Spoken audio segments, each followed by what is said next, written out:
Hello friends, এটা আমাদের লাইফে ফার্স্ট টাইম এক্সপিরিয়েন্স। বাইকে সোজা পুরী চলে গিয়েছিলাম। পাক্কা 12 ঘন্টা জার্নি করে অনেক রাত করে পৌঁছেছিলাম। প্রচণ্ড টায়ার্ড হয়ে গিয়েছিলাম। রাত্রেবেলা একটা ডিপ ঘুম দিয়ে পরের দিন সকাল সকাল উঠে স্নান করে ফ্রেশ হয়ে চলে গিয়েছিলাম জগন্নাথ টেম্পলে।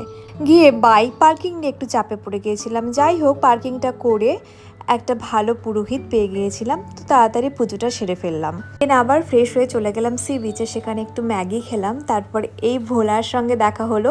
ভোলার পিঠে চড়ে খুব মজা করে আমি ঘুরলাম। হ্যাঁ, আমি একাই চড়েছি, ও চড়েনি, কারণ ও চড়লে ভিডিওটা কি করতো।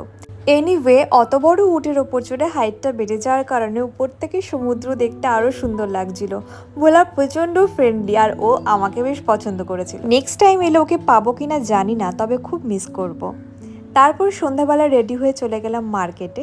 আশপাশটা ঘুরে একটা শাড়ির দোকানে কটা শাড়ি কিনে ফিরে এলাম। টাটা।